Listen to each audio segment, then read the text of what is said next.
O Irã tem pouco menos de 2 meses para eleger um novo presidente. O menor dos problemas será organizar a eleição. A dúvida, dentro e fora do país, é sobre o perfil do próximo chefe de governo, que vai decidir se o novo governo volta a se reaproximar do Ocidente ou se fecha de vez os canais de negociação. No programa de hoje, vamos discutir também os desdobramentos da decisão de Espanha, Irlanda e Noruega de reconhecer o Estado da Palestina. Israel e Estados Unidos não gostaram nada da declaração. Fique com a gente para entender também o futuro do Reino Unido, depois que o primeiro-ministro dissolveu o parlamento e convocou os britânicos a escolherem uma nova legislatura. O Jovem Pan Internacional está no ar.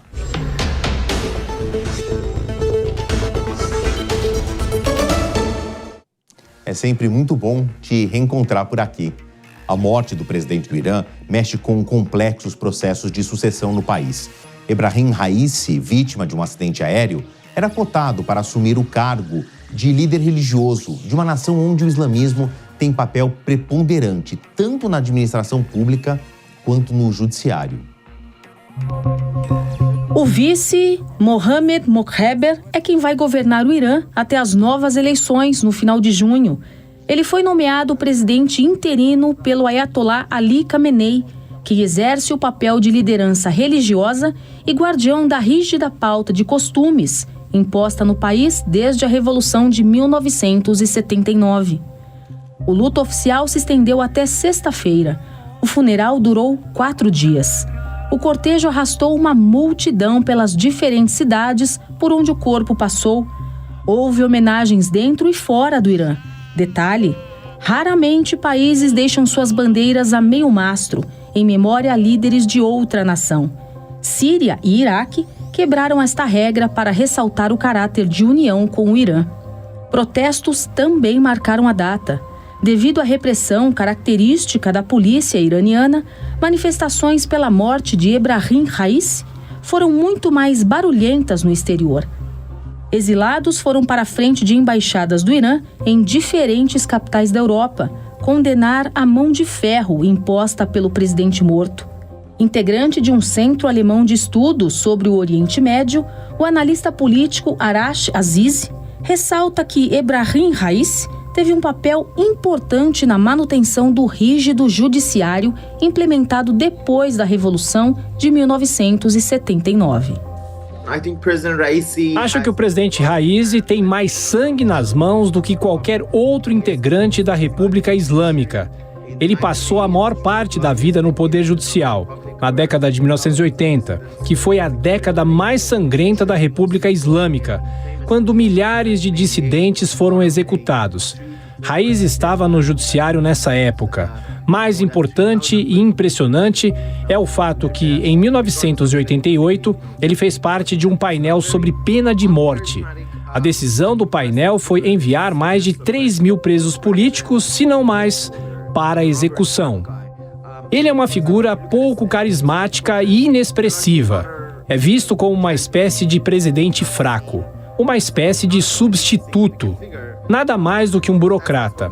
Por exemplo, se olharmos para um protesto de rua, em grande parte os manifestantes não se importavam muito com ele, não gritavam o nome dele.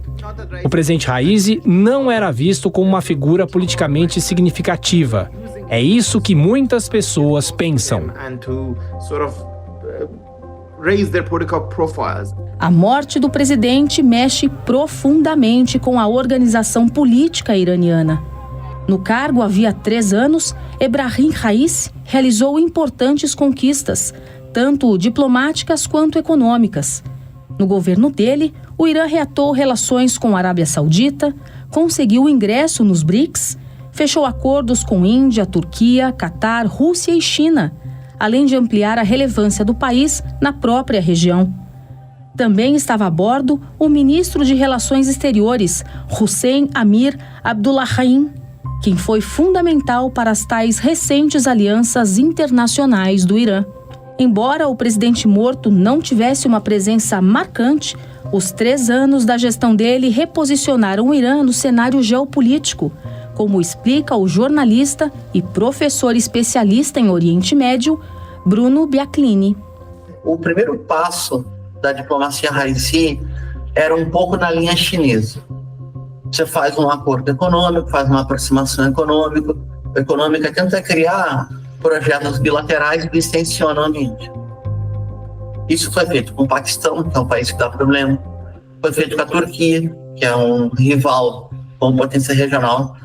Foi feito distensionamento de reatar relações diplomáticas com a Arábia Saudita. Aí sim, com os parceiros já antigos, né, um acordo de 25 anos com a China, foi estabelecida a Bolsa de Complementariedade de Comércio com a Rússia, foi estabelecido um acordo de venda de produtos de petróleo com o Turcomenistão, foi aceito o condomínio do Cáspio pela Marinha Russa, foi feito um acordo de 10 anos com a Índia, e eu poderia ficar aqui falando porque toda semana tinha um memorando de entendimento. Foi criado um projeto diplomático estabelecido com bases para o continente africano, através da venda de GLP. O Irã vai chegar na África agora, através do fornecimento de energia, na mesma linha chinesa. O desenvolvimento vem primeiro, as relações políticas vêm depois. E talvez tenha sido o maior acerto do governo Raisi na gestão do chanceler também falecido Abdollahian, porque era um volume comparável com a diplomacia brasileira na virada do século XXI. Quando o Brasil abriu mais de 50 postos diplomáticos e o Brasil abriu um número sem fim de parceiros comerciais, muito parecido com a dobradinha do chanceler atual com o ministro do mapa, Carlos Fávaro, que abre um mercado novo para a commodity agrícola cada semana. As manifestações de líderes mundiais começaram assim que houve a confirmação da morte de Ebrahim Raisi, na madrugada de segunda-feira. Aliados como Venezuela enviaram comoventes condolências. Até o Papa Francisco mandou uma mensagem de luto em tom ecumênico. Rússia e China, parceiros estratégicos, dizem estar acompanhando de perto as investigações do acidente. A vizinha Turquia ofereceu até equipamentos para auxiliar na perícia. A Casa Branca destoou ao dizer que Ebrahim Raisi tinha sangue nas mãos. Além dos Estados Unidos não terem relações diplomáticas com o Irã há 45 anos, americanos e israelenses são aliados históricos. Washington reforçou a tese do primeiro-ministro de Israel, Benjamin Netanyahu, de que o ataque do Hamas foi financiado pelo Irã. A acusação se baseou no fato de que a República Islâmica Iraniana realmente tem estreitas relações com grupos armados que se opõem a Israel. Considerado um político ultraconservador, Raisi foi eleito em junho de 2021, no primeiro turno de uma eleição marcada por uma taxa recorde de abstenção e pela ausência de uma oposição significativa. O jornalista e professor de Relações Internacionais, Bruno Biaclini, ressalta o descolamento da atual geração iraniana com a política. Por outro lado, o acadêmico não acredita em uma mudança radical na diplomacia do país apenas com um novo presidente. Que a juventude, que tem um potencial intelectual absurdo, ela não está engajada na política como a geração anterior e anterior. Então, a sociedade civil iraniana, de alguma maneira, teria que se engajar mais na política. Isso talvez só seja possível com alguma base de diálogo para a liberalização de costumes. Do ponto de vista externo, sinceramente, não vai mudar nada. É impossível mudar alguma coisa, porque retomar a projeção de poder para o Ocidente é cair de novo em sanções e bloqueio. Esse caminho não está dado. O caminho que está colocado é uma diplomacia pragmática, intra-asiática e via sul global chegar em destinos distantes, como, por exemplo, a visita de Raisi para a América do Sul ano passado. Foi muito bem vista, muito bem quista no Irã, a joint venture da Bolívia com a China por beneficiamento de lítio mineral e a produção de baterias de alto padrão tecnológico, incluindo a versão de baterias de medicina nuclear que a Bolívia está instaurando. Isso daí foi visto como um caminho. Tentar criar parcerias para minerais estratégicos, onde, por exemplo, em África é uma possibilidade. Sempre vestido com um turbante e um longo casaco religioso preto, o presidente morto no domingo aparecia como o mais provável sucessor do Ayatollah Khamenei, considerado um político alinhado ao rígido código de conduta imposto no país. Foi durante o governo de Ebrahim Raisi, por exemplo, que Mahsa Amini morreu na mão da polícia por não estar usando corretamente o véu exigido por lei.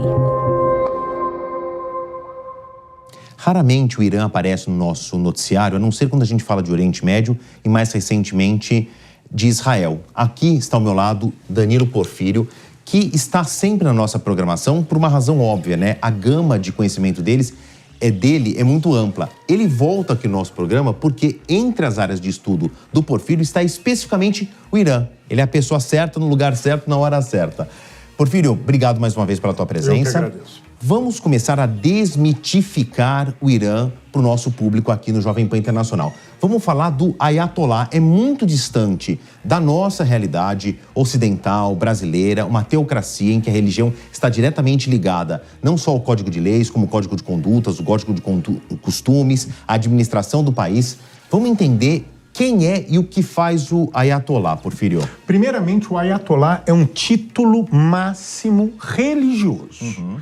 E nós estamos vendo o fundador do regime revolucionário iraniano, que é o Ayatollah Khomeini, e o Ayatollah, o sucessor dele, o Ali Khamenei. Na verdade, há uma impressão que eles teriam sido ou são os únicos Ayatollahs. Na verdade, nós temos ali, quando falamos de Ayatollah, nós temos um conselho de altos sacerdotes. Então, perfeito. O Ayatollah, na verdade, é o equivalente, por exemplo, em outros ramos do Islã, ao mufti, que é o grande sacerdote, o perito na religião. Me ajuda a trazer para a nossa realidade, para a nossa comparação cristã, porque nós estamos falando de um país majoritariamente católico aqui no Brasil. Só a título de comparação, eu sei que isso às vezes é muito grosseiro, mas para colocar, este é o Papa do Irã. Ele é a máxima referência religiosa xiita do Islã xiita iraniano.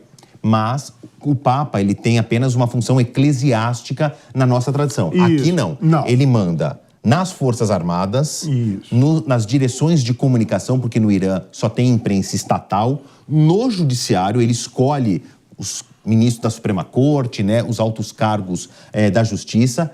Ele está acima do presidente e aqui é muito importante, líderes religiosos. Ele também está acima dos líderes religiosos, porém escolhido por eles. Isso. O que nós temos que entender é o seguinte. Falamos de um regime religioso, islâmico, xiita. Perfeito. Eles se inspiram numa lógica de imamado. O que é o imamado? Lá atrás, né, no início do Islã, né, uma facção, né, que são os partidários de Ali, Shi'in Ali, acreditavam que somente aqueles que tinham o sangue do profeta, Muhammad, deveriam sucedê-lo.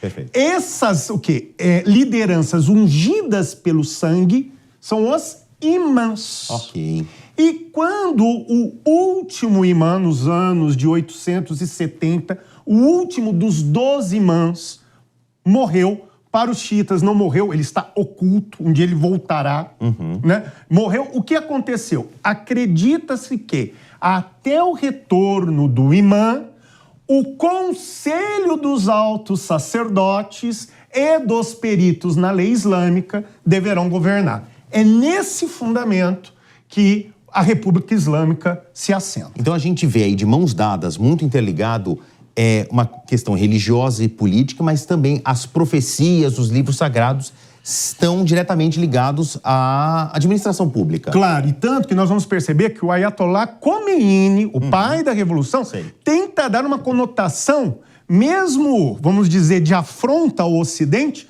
com moldura ocidental. Perfeito. Então, o que nós vamos ver? Nós vamos ver 3 poderes no Irã, um executivo, um legislativo, um judiciário. Perfeito. Entretanto, todos eles estão sujeitos a um chamado poder neutro, que é para nós aqui, agora sim vamos fazer um comparativo, a um poder moderador. Perfeito. Então, o conselho de ayatollahs, o conselho dos guardiões, o conselho dos peritos indica o líder supremo. Perfeito. E essa estrutura vai o quê?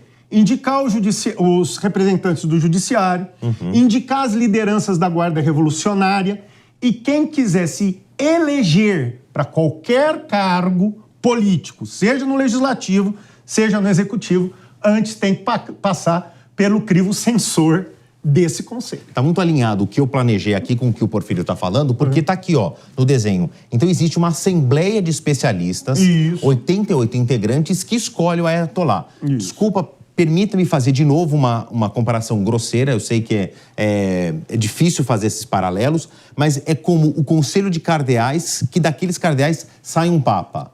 Isso, vamos dizer que aparentemente é isso. Porém, este conselho, né, de especialistas, assembleia de especialistas, ele também supervisiona o Ayatollah. Quer dizer, ele é um líder supremo, mas ele não está solto, né? Ele é o guardião do Islã xiita. Ele é o guardião da Sharia, das fontes da lei, do Fikr. Então ele não pode andar fora dos preceitos da lei islâmica, porque dentro da lógica islâmica, o direito revelado é o próprio desígnio de Deus. Perfeito. Então ele é o guardião desses preceitos. E o conselho pode destituir o Ayatollah. Como começa isso em 79, só tiveram 2, nunca aconteceu. Não. Mas ele ainda está sob os olhos da supervisão aqui do conselho, Inclusive, existe na fonte islâmica uma hadith são ditos e feitos do profeta, que é uma fonte de direito, que diz que nenhum homem pode tolerar o erro. Ou seja, se o conselho identifica desvio de conduta do Ayatollah, é dever do conselho destituí-lo. Porfírio, vamos variar o tema sem sair do tom, vamos olhar para a região ainda do Oriente Médio, porque a Espanha, a Irlanda e a Noruega se somam aos países que reconhecem o Estado da Palestina. Houve esse pronunciamento. Estados Unidos e Israel, obviamente, não gostaram nada disso. Eu queria chamar a próxima reportagem para depois a gente voltar a conversar com o Porfírio. Foi uma jogada ensaiada, claro. O anúncio aconteceu no mesmo dia, a última quarta-feira. A decisão deve ser aprovada pelo parlamento dos 3 países.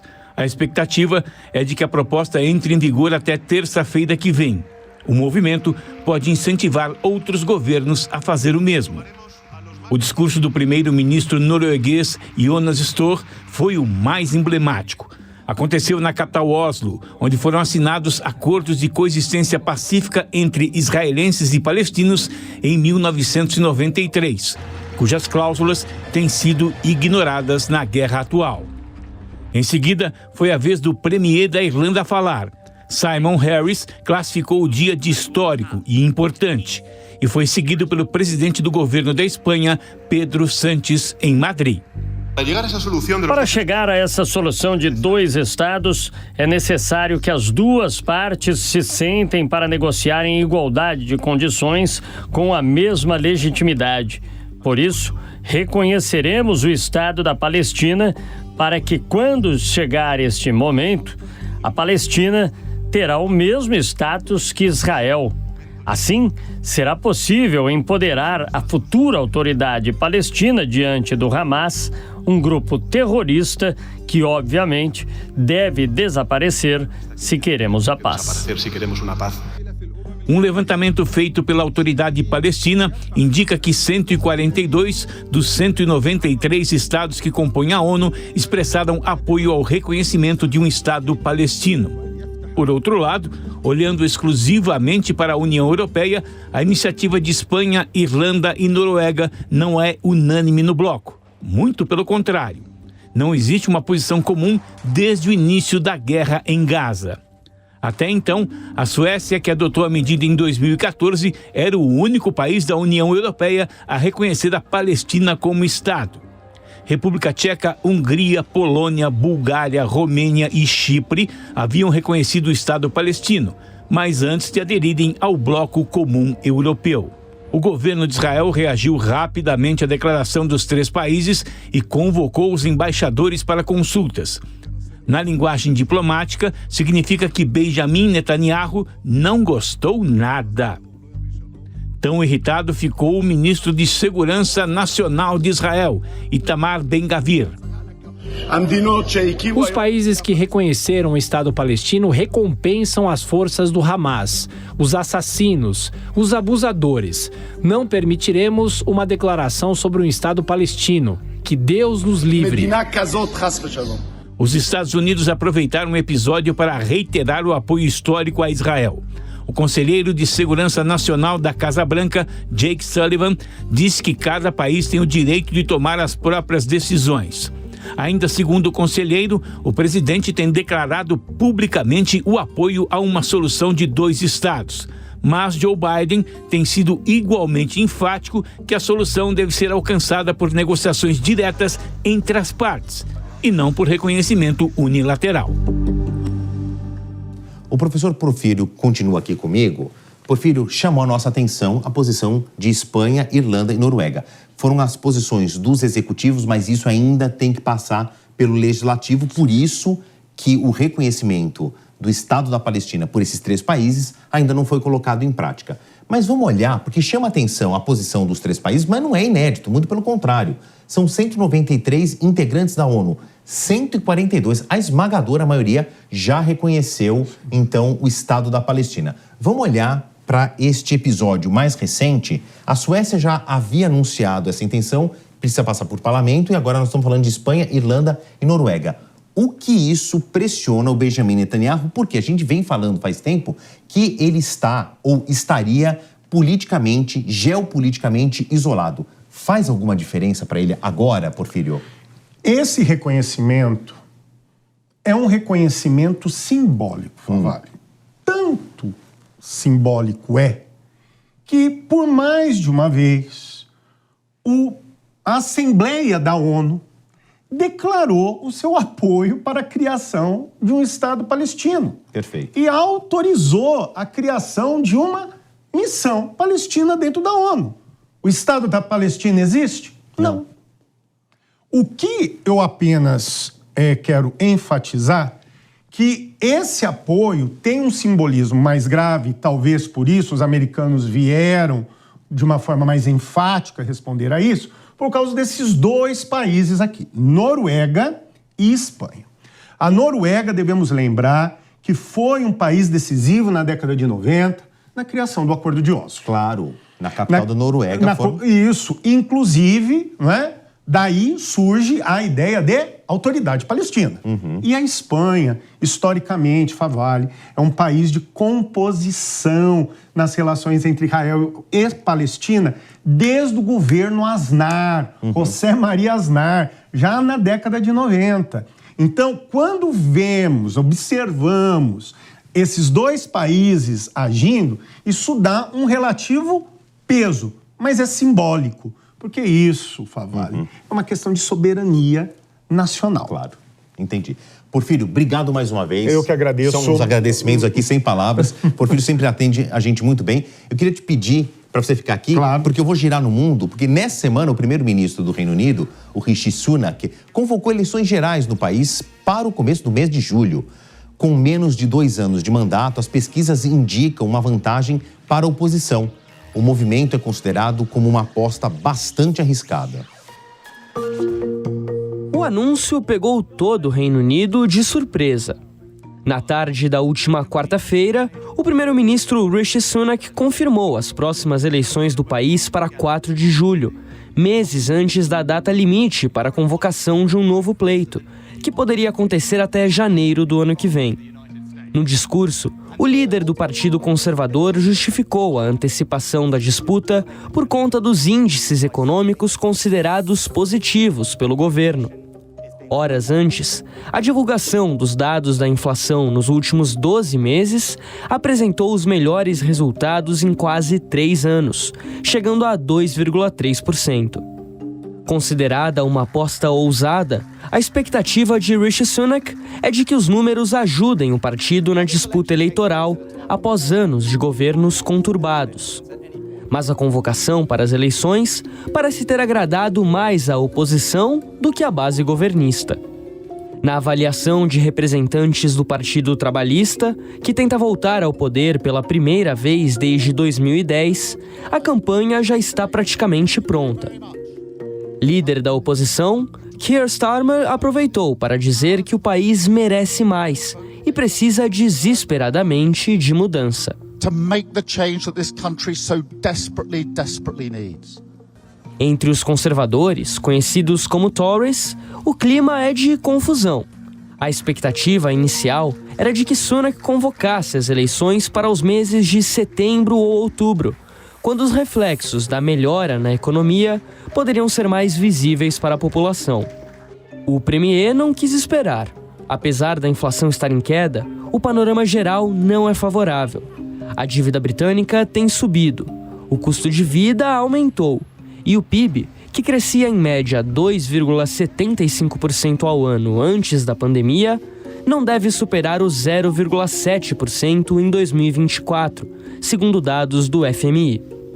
No campo político, Rishi Sunak também enfrenta batalhas delicadas. O parlamento deve travar discussões importantes sobre o aborto, a proibição da venda de cigarros para pessoas nascidas depois de 2009 e a redução de sentenças criminais, eliminando penas em regime fechado para condenados a até 12 meses de prisão. Todos esses assuntos, considerados como pautas-bomba que podem prejudicar a imagem de quem está no poder, vão acabar ficando para a próxima legislatura. O atual governo britânico ainda lida com a polêmica do projeto de expulsão de imigrantes ilegais para Ruanda, além do posicionamento envolvendo 2 conflitos internacionais. O primeiro entre Rússia e Ucrânia e o segundo entre Israel e Hamas, na faixa de Gaza. O clima de incerteza se reflete nas pesquisas.